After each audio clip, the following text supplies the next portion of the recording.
¿Dónde estamos nosotros aquí? Latinoamérica, ¿no? Mira, 45% en aquellos que son hospitalizados y 55% en aquellos de la comunidad. O sea, nos hace una diferencia solamente de un 10%. O sea, se abarca tanto los pacientes hospitalizados y los pacientes adquiridos en la comunidad. ¿Eso por qué podría ser? ¿Por qué es que en los pacientes hospitalizados se puede generar un injuria renal aguda? Se supone que llega sano tu paciente, ¿no? O sea que nosotros somos culpables de generar injuria renal aguda. ¿Ustedes qué dicen? La respuesta es sí. Nosotros somos culpables de que nosotros ocasionemos una injuria renal aguda. ¿Por qué? Porque lamentablemente estamos acostumbrados, nos estamos acostumbrando también a la multiresistencia de los pacientes que están ingresados por cualquier otra cosa. Ingresa un paciente con leucocitosis, antibiótico.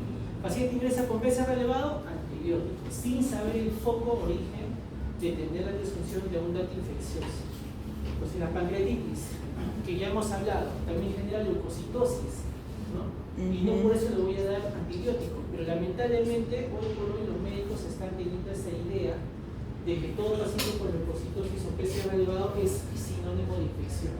Entonces empezamos a añadir antibióticos y se empieza a producir injuria renal aguda, ¿no? ¿Qué otra cosa más? A todos los médicos nos está gustando ¿qué cosa? Dar cloruro de sodio en el bendito RP. Cloruro de sodio. Doctor, pero estamos hidratando, pero lo está sobrecargando. Y la sobrecarga también genera ¿qué cosa? Una hipovolemia intersticial más que vascular, ¿no? Y a la larga eso va a dañar también el riñón, ¿no? Va a empezar a dañar el riñón. Muy bien, si les preguntara de todos estos factores asociados, ¿cuál sería el mayor responsable? Pregunta de examen. ¿Cuál sería el mayor responsable? ¿Diabetes? ¿Cómo que diabetes? No, sepsis. Sepsis. El factor de riesgo más asociado a la injuria renal aguda es la sepsis, las infecciones. ¿Ya? De ahí vendrían a ser otros factores, como tenemos las cirugías, también lo que vendría a ser preeclampsias, ¿no?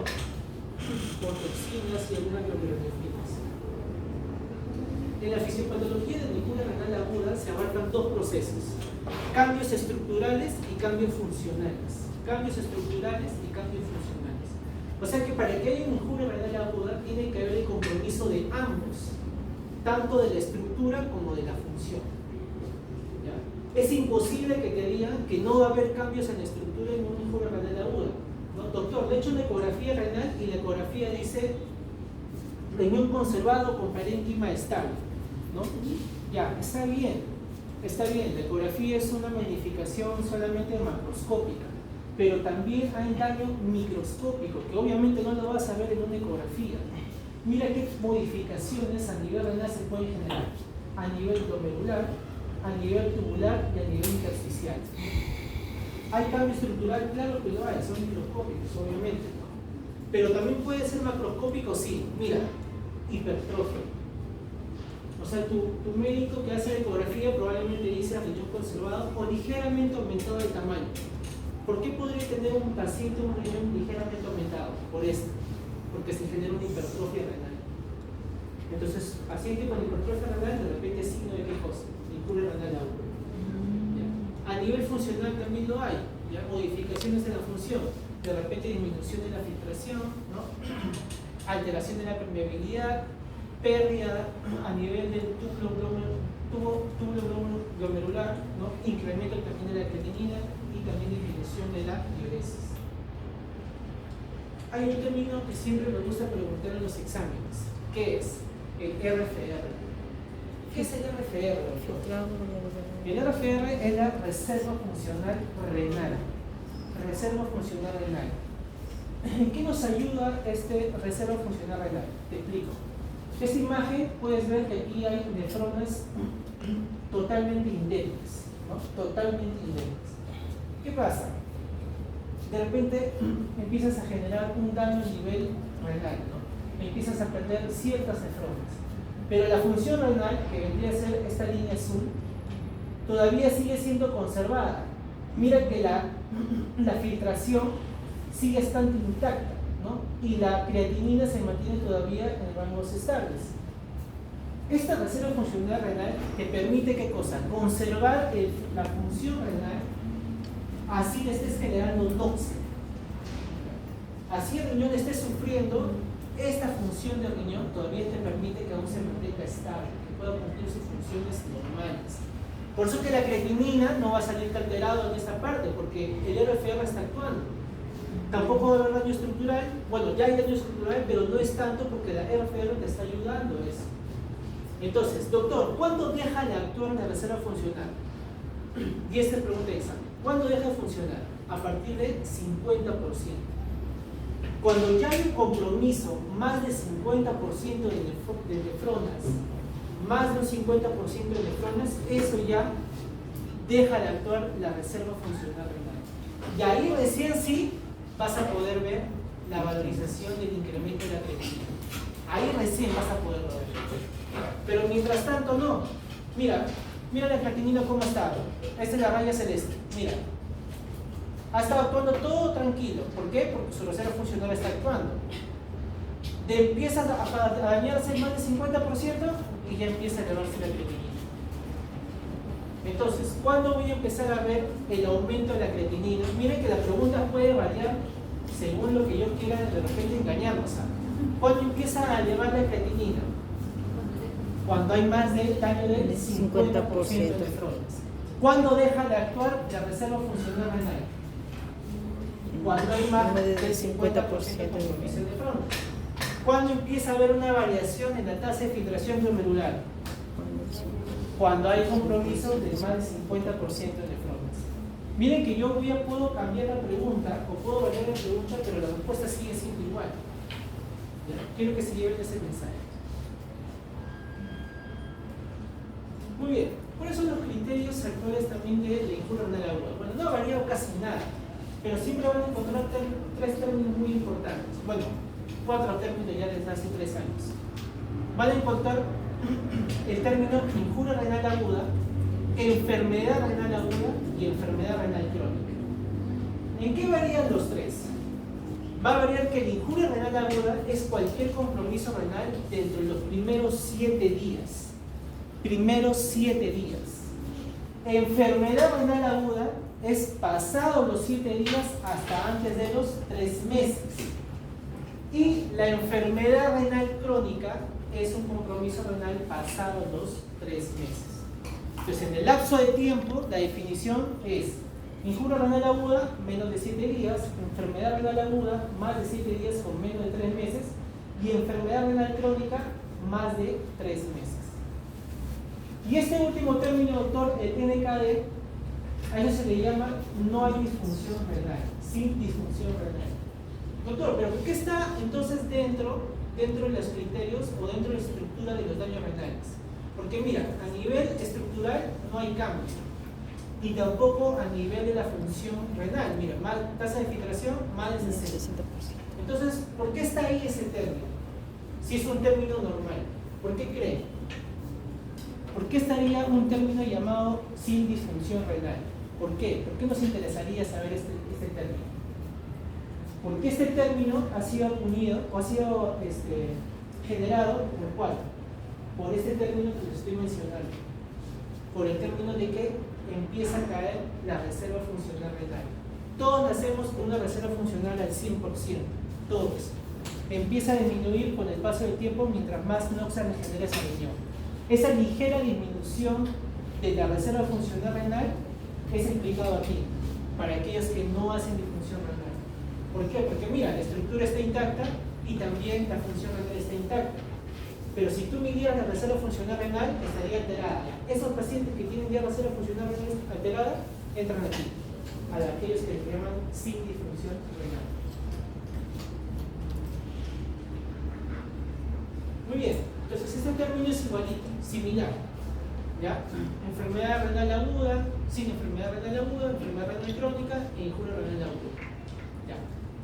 Este gráfico lo que te explica qué cosa es, el ABCD. Mira, todos están con un riñón normal, empieza a haber una noxa, cae temporalmente y luego se recupera. Vuelve a su línea basal, como la que inicialmente comenzó. ¿Sí?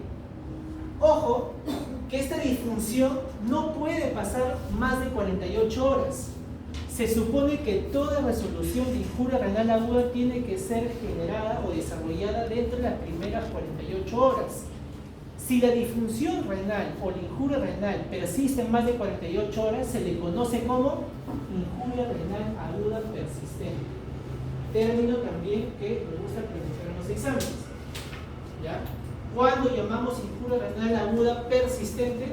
Cuando esta disfunción es por más de 48 horas. Más de 48 horas.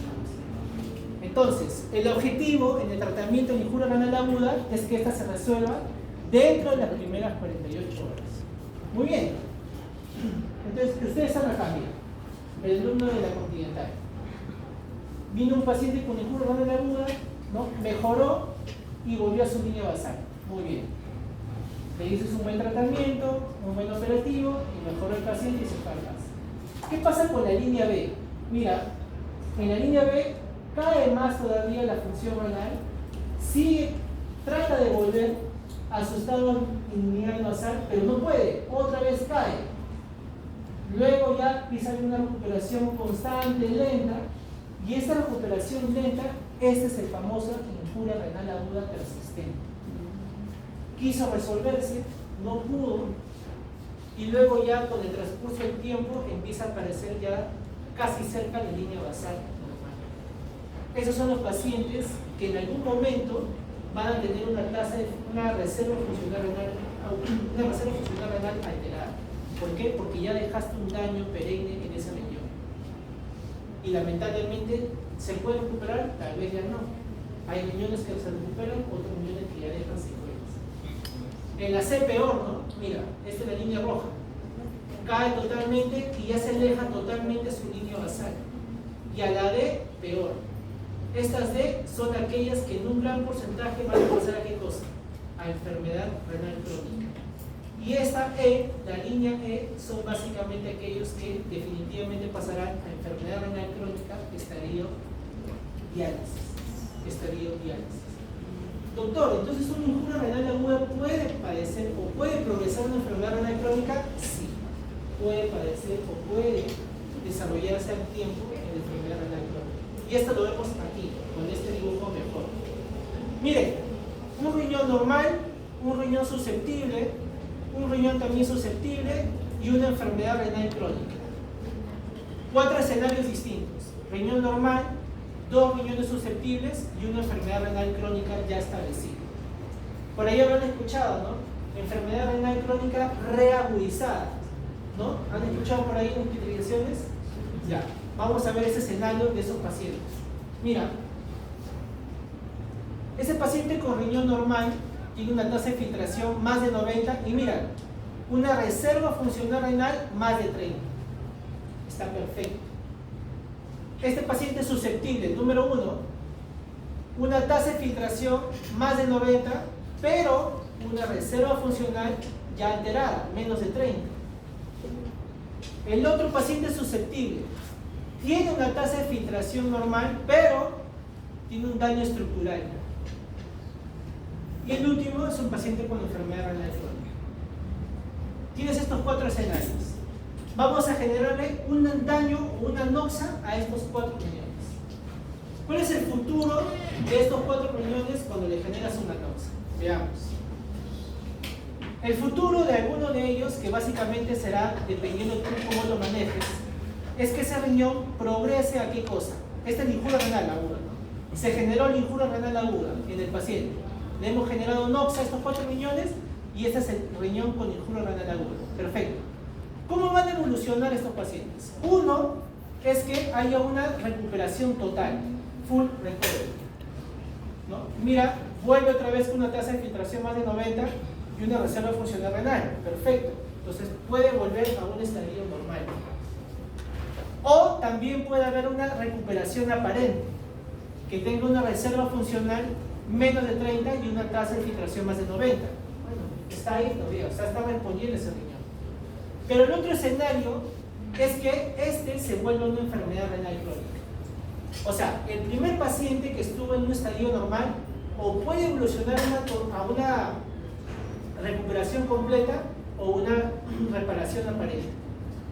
El número 1 y el número 2 también pueden hacer una recuperación aparente, pueden evolucionar a una enfermedad renal crónica. Pero aquel que hizo una enfermedad renal crónica puede quedarse en injura renal aguda y luego pasar a un estadio de diálisis, o puede generar solamente que el paciente se vuelva estable con su enfermedad renal crónica sin llevarse a diálisis.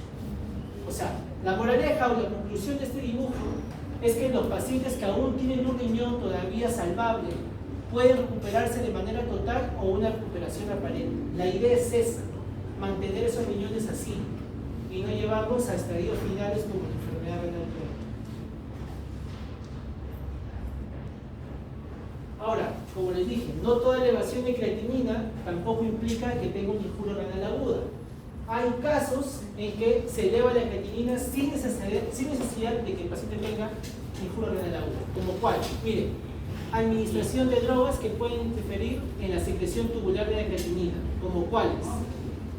Tenemos el trimetoprim, ¿no? Un antibiótico, trimetoprim sulfametrazol, ¿no? Ese puede generar aumento de la creatinina sin dañar el riñón, sin tener criterio de injura renal aguda.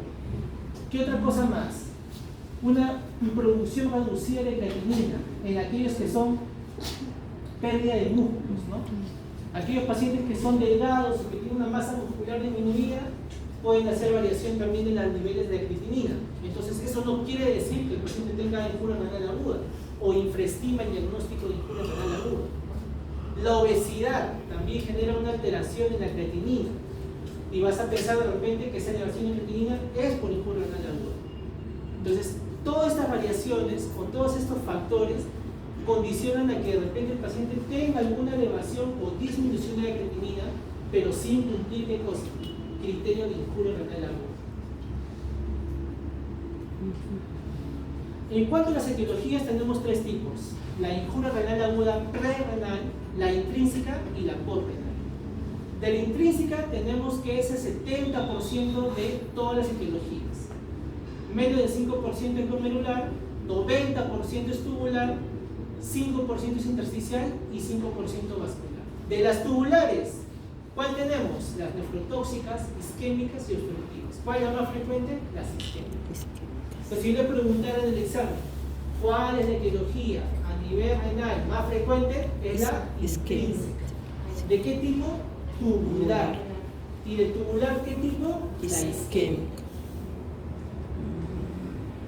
Muy bien. Tenemos de las prerrenales aquellas que causan que son por hipovolemia, ya sea por hemorragia, quemaduras, vómitos vacíos o diarreas. Tenemos también por falla cardíaca, taponamiento cardíaco, embolismo pulmonar, por AINES, que es frecuente, por IECA, por AGA2, por sepsis y síndromes hepatorenales. Ahora, siempre se ha hablado, ¿no?, acerca de el contraste de yodo. ¿Puede generar injura renal aguda? El contraste de yodo, sí, se puede generar sin injura renal aguda. Más aún en aquellos pacientes que tienen una ligera variación en la creatinina y en la urea. Y de repente por ahí habrán escuchado, ¿no? No se puede hacer tomografía con contraste en ese paciente porque tiene la creatinina ligeramente elevada. Ya, eso hoy por hoy es erróneo. Ya, hay una guía inclusive de enfermedad renal con contraste de yodo. Ya, hay una guía específica acerca de eso. Y lo he resumido solamente en este cuadrito. Se puede realizar una tomografía con contraste. Un paciente que tiene ligeramente la elevación de la creatinina, sí. ¿Cómo entonces cómo voy a prevenir que ese contraste en ese riñón que está ligeramente alterado evite que en realidad le genere un daño mayor? ¿Cómo voy a hacerlo? Con una prevención de hidratación. ¿Con qué? Con cloruro de sodio al 0.9% en una dosis de 1 a 1.5 mililitros por kilo por hora de 6 a 12 horas antes y después del procedimiento. O sea, lo tengo que hidratar a ese paciente previamente a la sustancia de contraste y después de ese procedimiento. ¿Pero cuánto tiempo? De 6 a 12 horas antes y después del procedimiento. Y obviamente tienes que retirar todos los medicamentos que pueden aunar el daño renal. ¿Cuál va a ser? Los AINES, los ICA-2 y metformina. Entonces, si te preguntaran en el examen, ¿podemos darle sustancia de contraste a un paciente que tiene ligeramente elevación de creatinina? La respuesta es sí. Si te pongo cuál es la prevención, o el enunciado te pongo cuál es la prevención, ¿cuánto vendría a ser? Con cloruro de sodio. de 1 a 1.5 mililitros por kilo. En la intrínseca tenemos varios, vasculares, glomerulares, tubulointersticiales, todos los aquí que tienen que hacer. ¿Les voy a preguntar esto? Obviamente que sí. Todo esto tiene que aprenderse, todas las causas que ven en la intrínseca y de lo que han visto también de la pre-renal, todo eso voy a preguntar. Algunos de ellos por ahí van a aparecer. Y las etiologías renales, o sea, las intrínsecas, lo que hoy por hoy se da con mayor énfasis es acerca de los antibióticos. Los antibióticos son las principales causas de injuria renal aguda intrínseca. ¿Ya? Los antibióticos. Aquí tenemos los carbapenems, las lipomicinas, ¿no? Tenemos también los glicopéptidos, ¿no? Como la vancomicina, ¿no? Entonces, ¿cuál más? Aminoglucósidos, ¿no? Como la gentamicina, amicacina. ¿Cuál más? ¿Qué otro nefrotóxico conoce? Las penicilinas, ¿no? Las penicilinas con inhibidores de beta-lactamasa, ¿no? ¿Qué antibiótico, qué penicilina con inhibidores de beta-lactamasa conoce? Amoxicilina. Hay uno que es famosísimo, ¿no? ¿Cómo se llama? Piperacilina tazobactam. Piperacilina tazobactam. ¿Qué otro nefrotóxico conoce? Tienen que aprender porque mira, aquí está el prodofoico, aquí está bien. Aquí está. ¿Cuál más? Fluoroquinolonas. ¿Cuál más? Antibiótico esa. Anfotericina. ¿Cuál más? Aciclovir, foscarnet. Mira, la amoxicilina. Entonces, de los antibióticos te voy a preguntar toda esa relación. ¿Qué antibióticos son relacionados? Pero no te lo voy a poner fácil. Porque mira, te voy a poner, ¿no? ¿Cuál de esos antibióticos genera un daño renal intrínseco, pero dependiendo de qué? De su estructura. Aquellos que hacen un daño hemodinámico, ¿cuáles son? La anfotericina B, vancomicina, miniglucosis. Aquellos que hacen necrosis tubular, ¿cuáles son? Anfotericina B, polimixina, vancomicina. ¿Cuáles son los que hacen daño intersticial? Los betalactámicos, vancomicina, fluoroquinolonas y todo eso. ¿Cuáles son los que generan cilindros nefrológicos? La vancomicina. Aquellos que forman cristales a nivel nefrológico, amoxicilina, sulfametronidazol y entre otros más. Así te voy a preguntar, dependiendo de la estructura del daño que tiene en el paciente. Y en la posrenal, acuérdense, todo lo que va posterior al riñón, ¿no? ¿Qué podría ser? ¿Cuál es la causa más frecuente de injuria renal posrenal en el varón? En el varón, ¿cuál sería la causa más frecuente? La prostatitis. HBP, ¿no? Hiperplasia benigna prostática. ¿Y en las mujeres cuál vendría a ser? Quiste, miomas. ¿Cuál vendría a ser en las mujeres? La gestación. Litiasis urinaria. Litiasis urinaria. ¿Ya? Litiasis urinaria. Básicamente más en los pacientes gestantes, o bueno, puerpas, ¿no? Puerpas. Pero tenemos ahí otras causas, ¿no? Mira, tenemos también al cáncer prostático, ¿no? Tenemos también aquellos que hacen necrosis papilar por la forma de la pelvis renal, entre otros. Muy bien. ¿Cuál es la clínica de injuria renal aguda?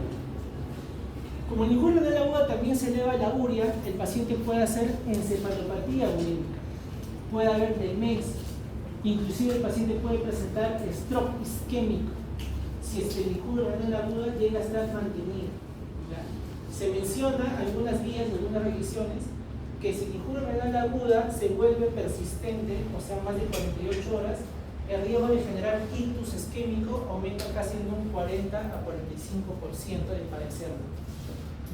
¿Qué otra cosa más puede ser a nivel cardiovascular? Una falla cardíaca, arritmias o inclusive una enfermedad coronaria obstructiva. A nivel pulmonar, injuria pulmonar aguda, edema pulmonar. A nivel hepático puede haber también alteración del metabolismo, o sea, puede elevarse TGO, TGP. A nivel intestinal también se altera la microbiota, por eso que el paciente, por ahí lo han escuchado, ¿no? El paciente con enfermedad renal crónica hace diarreas, a eso se le llama gastroenteritis urémica. Gastroenteritis urémica. Los pacientes con injuria renal aguda también pueden padecer eso, por un aumento de la urea.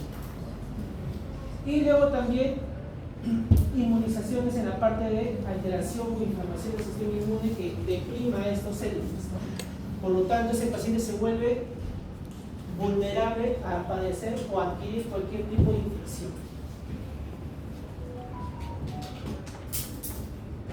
Muy bien. Ahora, dentro de la literatura siempre se ha visto la diferencia de cómo voy a hacer la diferencia entre injuria renal aguda, prerrenal y la renal. Ya, esto de aquí, lo que les voy a presentar, es un tema ya antiguo, ¿ya? Que hasta yo tuve que aprenderlo cuando también estaba en el pregrado. ¿Pero se sigue utilizando? Sí.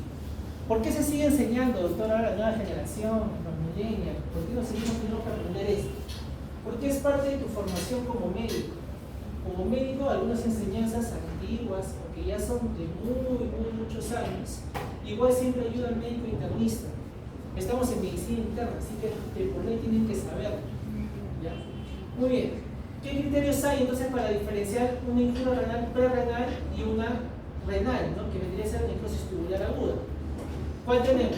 Que la relación creatinina en el prerrenal sea más de 20/1 y en la intrínseca menos de 20/1. La que más pregunto, ¿cuál es esta de aquí? La fracción de excreción de sodio. ¿Cuánto vendría a ser la fracción de excreción de sodio en el prerrenal? Menos de 1%. Y en la intrínseca, más de 2%. Doctor, ¿cómo se saca la fracción de excreción renal? Ahí está la fórmula.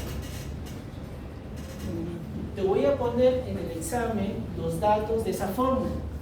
Y dependiendo de esa fórmula, vas a sacar el porcentaje y me vas a decir si es prerrenal o es renal. Ya, para el SUSTI, ¿cuál va a venir? Esta de aquí. La fracción de excreción de urea. Fracción de excreción de urea. La menos del 35% en la prerrenal. Y en la renal, más del 35%. Doctor, ¿dónde está la fórmula? Acá está. ¿Ves? Me preocupo por ti todavía. Apréndanse ambas fórmulas. Le puede venir esta, le puede venir la otra. ¿Ya? Eso va a venir más que todo en caso clínico. Muy bien. ¿Qué otras medidas complementarias puedo tomar para diagnosticar mi injuria renal aguda? ¿Qué otras medidas puedo hacer? La ecografía renal, que puede ser por una evaluación de obstrucción de la vía urinaria, morfología y tamaño, ¿no? La ecografía doble venosa central, que no es tan estudiada, solamente si sospechamos que es una estenosis renal que esté generando injuria renal aguda. La tomografía renal y de vías urinarias, la famosa urotema, ¿no? ¿Con qué finalidad pediría la urotema? Si un paciente tiene dolor a nivel lumbar, que se irradia hacia la región abdominal, tipo uremia, y que se irradia hacia la pierna, inclusive el paciente dice que tiene hematuria. ¿En qué está sospechando? Cálculos. ¿Cómo? Cálculos renales. Litiasis urinaria. Entonces, para el diagnóstico, ¿cuál es el gol estándar de la litiasis urinaria?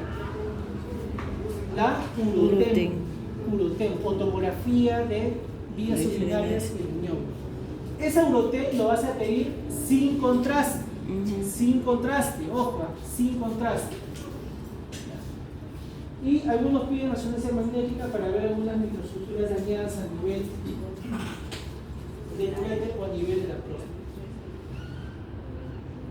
Muy bien. Hay un test famosísimo que se le conoce como el test de furosemida. Este test recién ha sido empleado o integrado para ver el factor de riesgo de los pacientes que hacen injuria renal aguda y la posibilidad de que vayan a diálisis. Recién se ha establecido.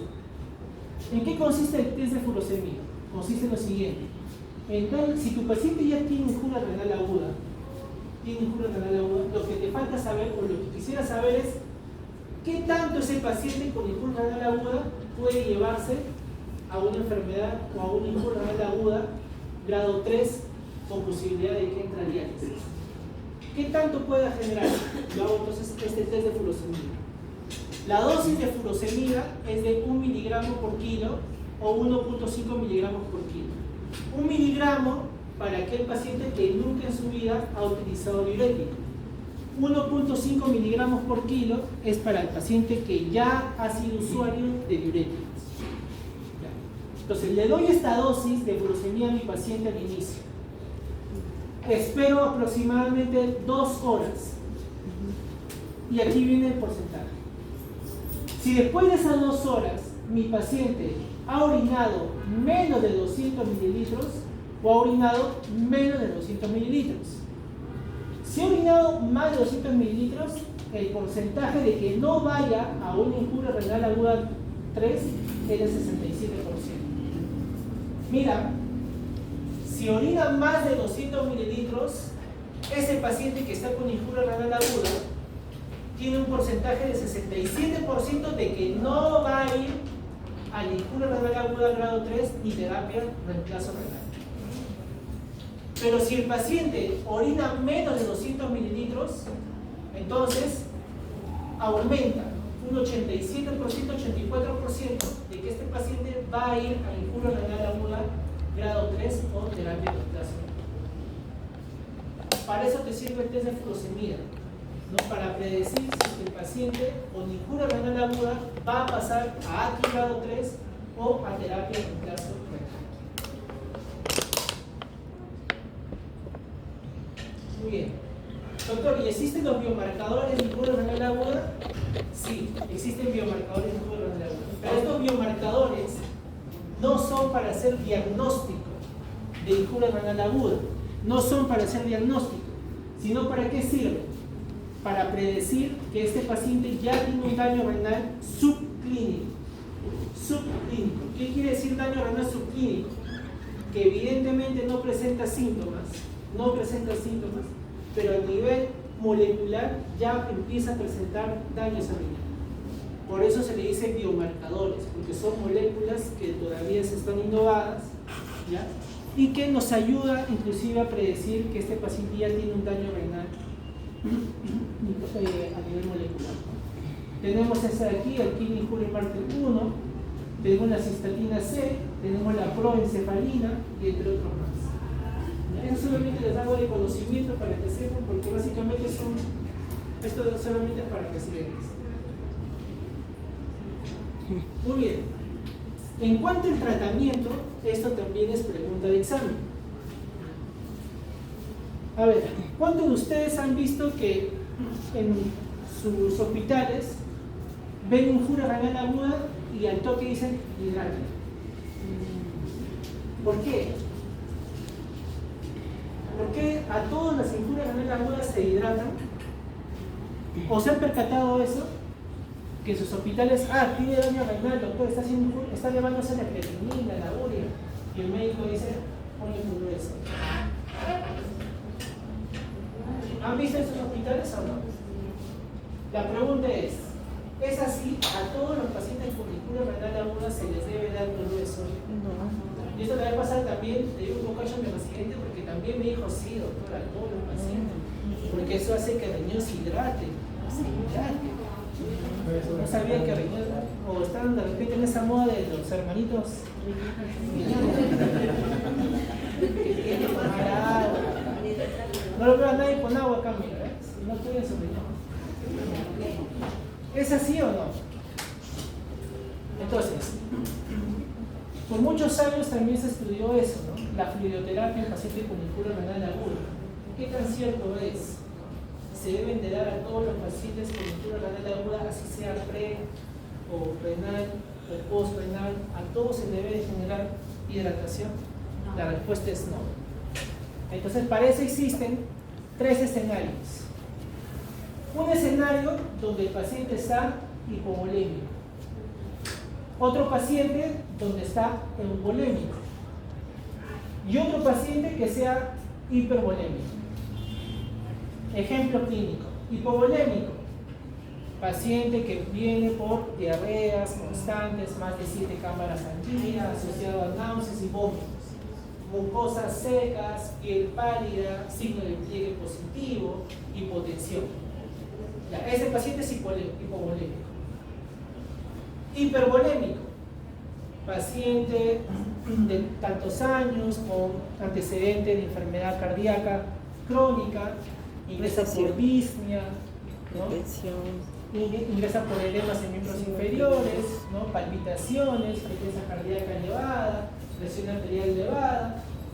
A nivel pulmonar se le encuentran crépitos bilaterales, ¿no? Signos de congestión pulmonar. Paciente hipervolémico. Y el paciente euvolémico, paciente de constitución normal, sin edemas y tampoco signos de deshidratación, ingresa porque nota que hay disminución del volumen urinario, ¿no? Que no orina durante todo un día. Ese es un paciente euvolémico. Entonces, de esos tres, ¿cómo yo los voy a hidratar? De estos tres, ¿cuáles creen que tengo que hidratar? O A la hipovolemia. ese volumen de fluido hidrato. A la hipovolemia. A la hipovolemia. Y aquí te dice, ¿no? Aquí, en este hipovolémico, que es este cuadrito de acá, te hablan de todos los fluidos que existen para que tú puedas administrar a tu paciente con fluido renal agudo. Pero de esos, ¿cuáles ha demostrado que sí da beneficio en la respuesta de la mejoría del riñón? ¿Cuál creen? ¿Cuál de todos los fluidos que ustedes conocen, excepto la cerveza, cuál de todos los fluidos que ustedes conocen mejora el riñón en un paciente hipovolémico? ¿Cuál creen? Cloruro de sodio, dice ahí la doctorita. A ver, ¿quién dice destroza? ¿O quién dice poligelina? A ver, levanten la mano los que dicen poligelina. O de repente agua destilada, porque es agua. ¿Ah? Solución polielectrolítica, dice la doctora. A ver. Me gustan las opciones. A ver, ¿quién me dice otra cosa? A ver. Solución salina, ¿como cuál?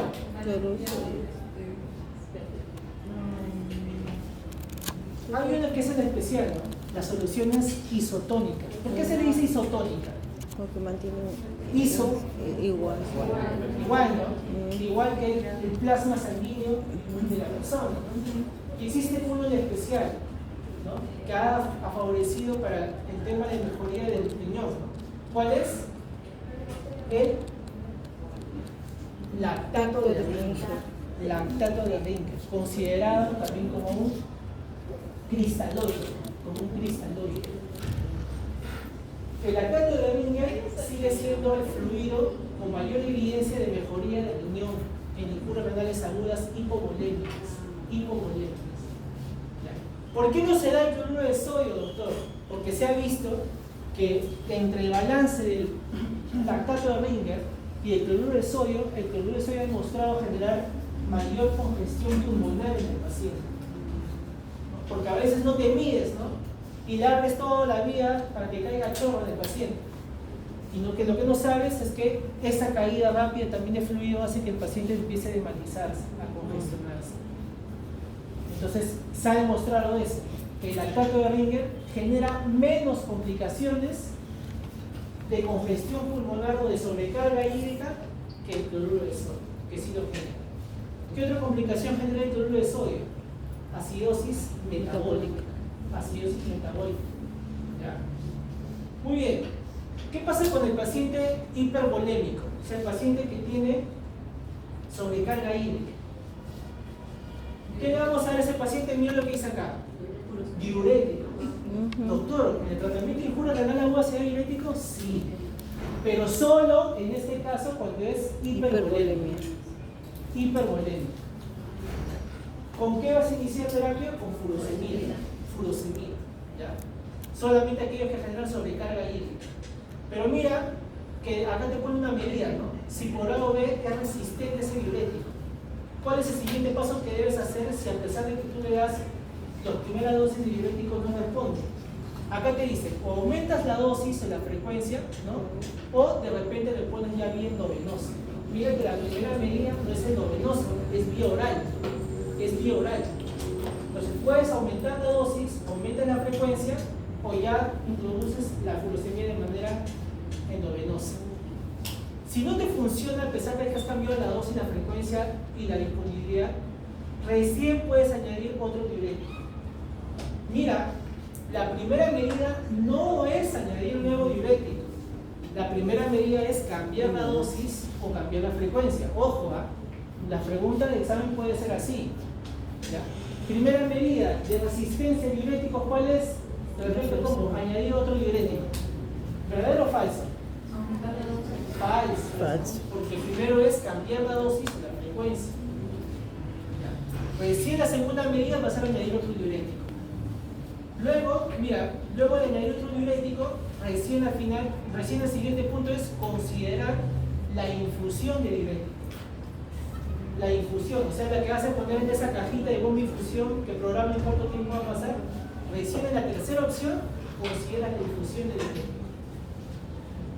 Por último, mira, también te dice que puedes combinar diuréticos con albúmina, siempre y cuando esta albúmina sea menos de 2 gramos por decilitro. Y por último, ya utilizas la parte mecánica del removedor de fluidos, que vendría a ser ¿qué cosa? La diálisis, pero solamente con condición de que el ultrafiltrado, o sea, que saques volumen de ese paciente. Entonces tienen que leer estas opciones porque así te voy a preguntar. Te voy a preguntar de acuerdo a la fluidoterapia de pacientes con hipervolemia. ¿Cómo vas a manejar tu diurético? Y por último tenemos al paciente euvolémico. ¿Cómo es el paciente euvolémico? Este paciente te dice, ¿no?, si tiene clínica o signos clínicos de hipoperfusión. ¿Qué signos clínicos de hipoperfusión conoce?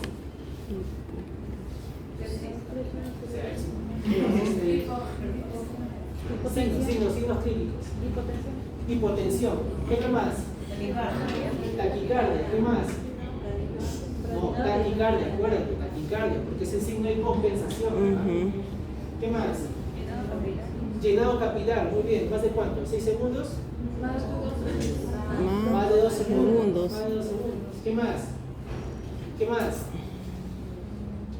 Líbero reticularis, ¿no? Líbero reticularis es otro signo de hipoperfusión. ¿Qué otra cosa más? ¿Qué dijo eso? Oliguria, muy bien. Todos esos signos de hipoperfusión que tiene el paciente te pones recién a analizar en el paciente euvolémico. ¿Tiene signos de hipoperfusión mi paciente? ¿Sí o no? Si no tiene, entonces puede seguir con su medicación habitual que le estás dando. Si tu paciente está haciendo injura renal aguda por antibióticos, retiras el antibiótico. Si tu paciente está haciendo injura renal aguda por sepsis, le haces medicamento para esa sepsis. Pero si tu paciente sí tiene signos clínicos de hipoperfusión, ahí recién te dicen que puedes dar respuesta de ¿qué? De fluidos. O sea, el paciente con euvolemia le puedes dar fluidos. Sí, pero ¿en qué caso? Cuando tienes signos clínicos de hipoperfusión. Entonces, hay dos escenarios donde sí podemos administrar fluidos. ¿En quiénes? En hipovolémicos, que sí o sí van a recibir, sí o sí. Y los euvolémicos, que solamente van a requerir de fluidos cuando tenga signos clínicos de hipoperfusión. Signos clínicos de hipoperfusión. ¿Se entendió hasta ahí? Sí. Muy bien. Y luego tenemos los objetivos, ¿no? El objetivo de un paciente con injura renal aguda, la PAM debe ser de 65 milímetros de mercurio, la hemoglobina tiene que ser más de 7.5 y la nutrición tiene que ser calórica y proteica.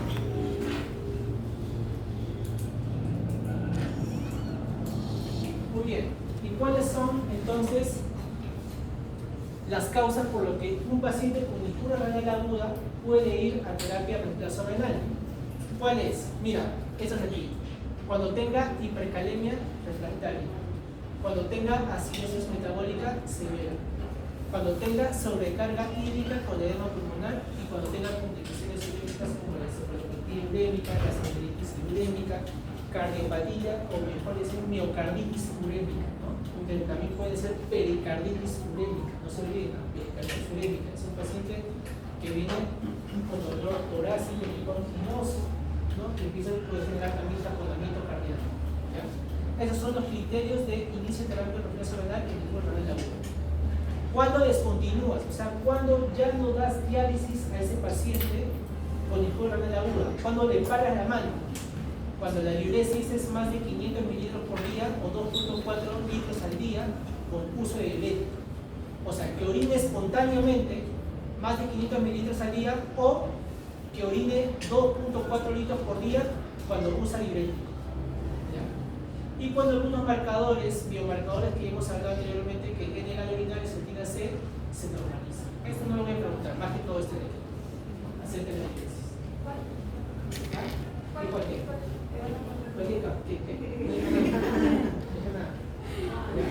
Muy bien. ¿Alguna pregunta, chicos? Es un caso clínico bonito, solamente para hacerles comentarlo más rápidamente. Es un paciente sexo masculino de 68 años que ingresa a la policlínica porque 8 días de evolución que presenta eritema en pabellón auricular izquierdo, ¿no? Un eritema a nivel del pabellón auricular izquierdo, asociado a dolor urgente y lesiones pápulo-vesiculares y fiebre y otros síntomas, ¿no? ¿Qué te hace pensar eso, no? Unas lesiones pápulo-vesiculares a nivel del oído, eritematoso, que te arde y que a la larga también te genera una parálisis facial periférica. Es por herpes, ¿no? Virus herpes, pero tiene un síndrome, ¿no? Ese síndrome, cuando el herpes genera a nivel de la oreja y genera una parálisis facial periférica, tiene un nombre. Se le conoce como síndrome de Van-Zandt. Ya. Mira, es dado de alto con manejo de aciclovir, 800 miligramos de oral al día cada 4 horas, que es el manejo habitual, así se debe dar. Aciclovir ungüento dermatológico 4 veces al día, y aciclovir ungüento oftalmológico 3 veces al día. Encuentra el error. ¿Cuál es el error ahí? Ungüento. ¿Cuál es el error? ¿De carga de qué? De aciclovir. La gente piensa que el tratamiento del herpes es tanto tópico y también sistémico. Eso es un error. Ya se ha demostrado que el aciclovir en ungüento o de manera tópica no sirve. Salvo en qué cosas, en casos oftalmológicos. Ahí sí, el aciclovir vía oftalmica sí sirve. Pero este paciente en ningún momento menciona ninguna lesión a nivel del ojo, ¿no? Y aquí el médico le recetó tanto sistémico, dermatológico y también oftalmológico, ¿no? ¿Qué más dice? 4 días después acude de nuevo a urgencia por persistencia del cuadro y además un día antes de su ingreso presenta simetría facial izquierda. O sea, lamentablemente ese paciente evolucionó a la enfermedad de Van-Zandt. Antecedentes personales es hipertenso. Mire, encima es hipertenso, encima. O sea, es un riñón lábil. Es un riñón lábil porque es hipertenso, ¿no? Y se maneja con el lipino 10 miligramos al día. Y mira cuánto maneja. Los sartán 200 miligramos al día. O sea, tienes un factor más. ¿Por qué? Porque ese los sartán no sé quién habrá recetado. No creo que haya cómico. Pero mira, 200 miligramos al día. Y acuérdense que es un ARA2. Y los ARA2 generan injura renal aguda prerrenal. Niega antecedentes quirúrgicos y toxicolérgicos. El examen físico, hidratado, consciente, enfermedad, presión arterial, bla, bla, bla, bla. Muy bien. Tratamiento entonces de eso, el médico dice dieta con bajo contenido de sal y le agrega ceftriaxona encima. 2 gramos intravenosos al día. Y ahora ya no le da vía oral aciclovir, sino le da endovenoso. Cada 8 horas, 880. ¿no? Cuando la dosis es menos, debe ser de 150. Y aciclovir para uso tópico inclusive. ¿Qué pasa en la evolución? 48 horas después del ingreso, empezó con astenia y adinemia progresiva, acompañado de vértigo y posteriormente presentó un episodio de lipotimia. Se realizaron estudios bioquímicos, hematológicos y tomografía cerebral, en el cual se evidenció lesión hemorrágica en la izquierda. Y miren, este fue el día 1, que el viene en 0.82 y boom en 10.3. El día 3, luego de todo eso, mira cuánto tiene la creatinina. 7.3. La urea se disparó por 17.6. En el día 4 todavía siguen en ascenso, ¿no? Y aquí se decide qué cosa, retirar todo tipo de antibiótico, ¿no? Y si como el paciente estaba yéndose en signo de hipoperfusión también, se empezó a hidratar el paciente. La retina al día 6 mejoró bastante, pero el día 8 el paciente lamentablemente llega a fallecer, ¿no? Porque llega a presentar signos de terapia renal y cuando estaba en terapia renal el paciente choca, se hace una miocarditis urémica y fallece. Por eso que nunca se olviden, chicos, miocarditis urémica. Ese fue un dato que nosotros lamentablemente lo tuvimos en el hospital y falleció por eso. Ya presentaba dolor torácico de hace 2 horas antes de su ingreso a diálisis y durante diálisis fallece. Entonces siempre tengan en cuenta eso, las complicaciones por incurre en la cuenta. ¿Sí? Muy bien, chicos.